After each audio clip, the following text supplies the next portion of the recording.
நாம இந்த உலகத்துல என்ன செய்யறோம், எங்க போயிட்டு இருக்கோம்? தினமும் காலையில எழும்புறோம்.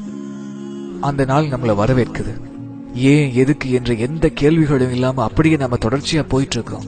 உன்னால எவ்வளவு முடியுமோ அவ்வளவு சம்பாதிச்சுக்க. சோர்ந்து போயிடாத, களைச்சு போயிடாத. டிவியில எதையெல்லாம் பாக்குறியோ அதெல்லாம் அப்படியே செய். தலைமுடியில இருந்து ஆடை அலங்காரம் வரைக்கும் எல்லாத்தையும் ரொம்ப யோசிக்காத. உனக்கு என்னெல்லாம் தோணுதோ அதை அப்படியே செய். உனக்கு குழப்பமா இருக்கா, தண்ணி அடி. உனக்கு விருப்பமானதை கேட்கணுமா, ரேடியோவை ஆன் பண்ணு.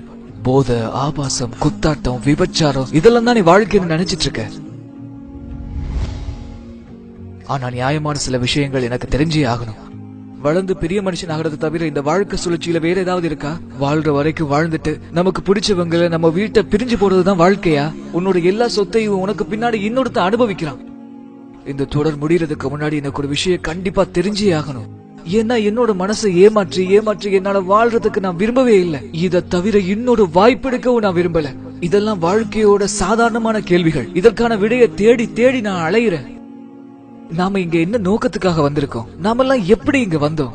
யார் நம்மளை இவ்வளவு நேர்த்தியா படைச்சது? இந்த உடல்ல எந்த விதமான குறைபாடையும் காண முடியாத அளவுக்கு நம்மளை இவ்வளவு அழகா படைச்சது யாரு? நாம இந்த உலகத்தை விட்டு போகும்போது நமக்கு என்ன நடக்கும்? இல்லனா இந்த உலகத்துக்கு மதிப்பு இருக்கா இல்லையா? இந்த கேள்விக்கெல்லாம் நம்ம கிட்ட பதிலே இல்ல. இந்த உலக வாழ்க்கைக்கு நோக்கமே கிடையாதா? எல்லாம் தானா உருவாகிச்சா? அப்படி நீங்க நினைச்சிட்டு இருந்தா நான் இன்னும் சில கேள்விகள் கேட்கிறேன். அப்படின்னா உன்னை நீயே படைச்சியா, இல்ல உன்னை வேற யாராவது படைச்சாங்களா? ஏன்னு சொன்னா நீ எந்த குறையும் இல்லாம பழுது இல்லாம அவ்வளவு நேர்த்தியா படைக்கப்பட்டிருக்கிறியே. உண்மையிலேயே நீ ஒரு சிறந்த படைப்பு. விரல் நுனியில இருந்து உன்னுடைய எல்லா அங்கங்களும் நேர்த்தியா இருக்கு. மனித கண்களுக்கு நிகரான ஒரு கேமரா இந்த உலகத்துல இல்லவே இல்லை. மனித மூளைக்கு நிகரான ஒரு கம்ப்யூட்டர் இந்த உலகத்துல எங்கேயுமே கிடையாது. அகில உலகம் அண்ட சராசரத்துல இருக்கிற எல்லாரும் சேர்ந்தாலும் ஒரு ஈய கூட படைக்க முடியாது. இப்படி எத்தனையோ அத்தாட்சிகள் இருந்தும் எல்லாத்தையும் நம்ம புறக்கணிச்சு வாழ்றோம். ஆனா அறிவியல் சொல்லுது உலகத்துல எல்லாமே தானா உருவாகிச்சு அப்படின்னு. ஒரு சின்ன கணக்கு 0+0+0 என்னைக்குமே 1 ஆகாது. ஆகவே சிந்திங்க, இந்த ஒழுங்கமைப்பு எப்படி வந்துச்சு?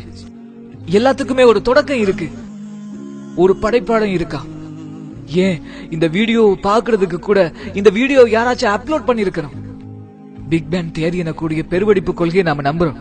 ஆனா அந்த பெருவெடிப்பு கொள்கைக்கு காரணமானவன நாம நம்ப மறுக்கிறோம். அல்லாஹ் ஓர் ஆன்மாவில் இருந்து அனைத்தையும் படைத்தவன். அவன் தான் நித்திய ஜீவன், எஜமானன், ஆட்சியாளன், அனைத்தையுமே நிர்வகிப்பவன். அவனுடைய படைப்புகளை போல அவன் கிடையவே கிடையாது. அவன் கற்பனைகளுக்கு அற்பாற்பட்டவனா இருக்கான். மேலும் அவன் மனுஷன் கிடையாது. அவனுக்கு இணையா இந்த உலகத்துல எதுவுமே இல்ல. உன்னை புரிஞ்சுக்கங்க, அவனுக்கு நிகர் அவன் மட்டும்தான். மேலும் புரிஞ்சுக்கங்க, நம்மள அவன் அப்படியே விட்டுற மாட்டான். இந்த உலகத்தை பாக்குற போது எவ்வளவோ நேர்த்தியான படைப்புகளை நாம பாக்குறோம், ஆனா புறக்கணிச்சு வாழ்றோம். ஒவ்வொரு மெஷினுக்கும் அதனுடைய இயற்கை பொறிமுறைக்கு ஒரு புத்தகம் இருக்கிற மாதிரி நம்முடைய வாழ்க்கைக்கு ஒரு புத்தகம் இருக்கு. அது திருக்குர்ஆனும் இஸ்லாமும் தான். இது மட்டும்தான் சரியான தேர்வு. இங்க பாருங்க, லாஜிக்கா சொல்லணும்னு சொன்னா இறைவன் என்பவன் ஒரே ஒருத்தன் தான். இதுதான் இறைவனோட இலக்கணமா இருக்கும். எந்த விதமான முரண்பாடுமே இல்லாம ஒரு மறை. அறிவியலும் வரலாற்று ஆவணங்களும் மனித கருவை பற்றிய முழுமையான விவரங்களும் அடங்கிய ஒரு மறை. மனிதனை ஒரே ஒரு துளி இந்திரியத்திலிருந்து படைச்சதா அல்லாஹ் சொல்றான். நம்மளாம் ஏன் சிந்திக்காம இருக்கிறோம்? நமக்கெல்லாம் ஏன் இந்த சிந்தனை வரவே இல்லை? நம்மளாம் தானா உருவாகிறோம்னு சொல்லி நினைச்சிட்டு இருக்கோமா? உங்களை எல்லாம் ஒட்டி கொள்ளக்கூடிய அட்டை பூச்சியினுடைய உருவத்தை போல படைச்சோன்னு அல்லாஹ் சொல்றான். இதை சிந்திச்சு பார்க்கிறவங்க அதை ஏத்துக்கிறாங்க உண்மைன்னு சொல்லி இன்றைய விஞ்ஞான உலகம் அதை நம்புது. மேலும் பூமியில மலைகள் முளைகளாக ஊன்றப்பட்டிருப்பது பற்றியும், 2 கடல்கள் சங்கமிக்கும் ஆனா ஒன்றிணையாதுங்கிறத பற்றியும், மேலும் கோள்கள் தங்களுடைய நீள்வட்ட பாதைகள் தொடர்ந்து வலம் வருகின்றன. இரவு பகல் மாறி மாறி வருகிறது. விரிவடையும் பிரபஞ்சம், அதுல தோன்றக்கூடிய எல்லா உயிரினங்களும் நீரிலிருந்து படைக்கப்பட்டது. இன்னும் எத்தனையோ வரலாற்று சம்பவங்களும் பாதுகாக்கப்பட்ட ஃபிரௌனுடைய உடலும், உலகிலேயே ரொம்பவும் தாழ்வான பிரதேசமான ரோம் தேசத்தை பாரசீகம் என்றது. விலா எலும்புக்கும் முதுகுக்கு இடையில பீரிட்டு ஓடக்கூடிய நீர்ல இருந்து மனிதன் படைக்கப்பட்டான். இப்படி எத்தனையோ விஷயங்கள் ஒரு வார்த்தை கூட மாறாம அப்படியே இன்னைக்கு நம்ம கண் முன்னாலே இருக்கக்கூடிய வேதம் குர்ஆன் மட்டும்தான். தயவு செஞ்சு எனக்கு விளக்க சொல்லுங்க. 1400 வருஷங்களுக்கு முன்னாடி இந்த உண்மையை ஒரு சாதாரண மனுஷனால சொல்ல முடியுமா?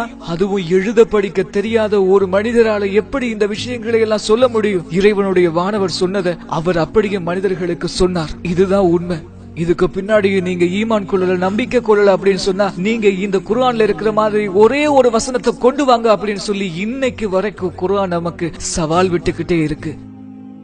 நாமெல்லாம் இறைவனை கேளிக்கை ஆக்கிட்டோம். அவன் தந்த வேதத்தை நகைச்சுவையா, நகைக்கப்படக்கூடியதா, ஏன் சொல்ல போனா நாம காமெடி ஆக்கிட்டோம். நாமெல்லாம் எப்படி வாழ்றோம்? நம்முடைய மனசு என்ன சொல்லுதோ அதை கேட்டுக்கிட்டு நம்ம மனோ இச்சை பிரகாரம் நம்ம வாழ்ந்துகிட்டு இருக்கோம். இதுதான் உண்மையான வாழ்க்கையா இருக்க முடியுமா? இந்த உலக வாழ்க்கை தான் நிரந்தரமானது அப்படின்னு சொல்லி நம்ம நம்பி வாழ்ந்துட்டு இருக்கோம். நாம எல்லாம் வாழ்றோம், இறக்குறோம், பின்னால மண்ணோட மண்ணா மக்கி போறோம். ஒரே ஒரு சின்ன திருத்தம், புற்பூண்டுகள் கூட செத்து அழிஞ்சதுக்கு பின்னாடி மழை பெஞ்சா அது மறுபடியும் உயிர் தெழும். அல்லாஹ் சொல்றான், நீங்க இறந்ததுக்கு பின்னாடியும் உங்களுடைய விரல்களுடைய நுனிகளை கூட நாங்க திருப்பியும் மறுபடியும் நேர்த்தியா கொடுப்போம் அப்படின்னு. எதுவும் அவனுடைய பார்வையிலிருந்து மறைஞ்சிட முடியாத மகத்தான அந்த இறைவனுக்கு மிக அருகாமையில நாம எல்லாரும் இருக்கிறோம். அவன் மிக அருகில இருந்து நம்மள கண்காணிச்சிட்டு இருக்கான். அதை மறந்துடாதீங்க.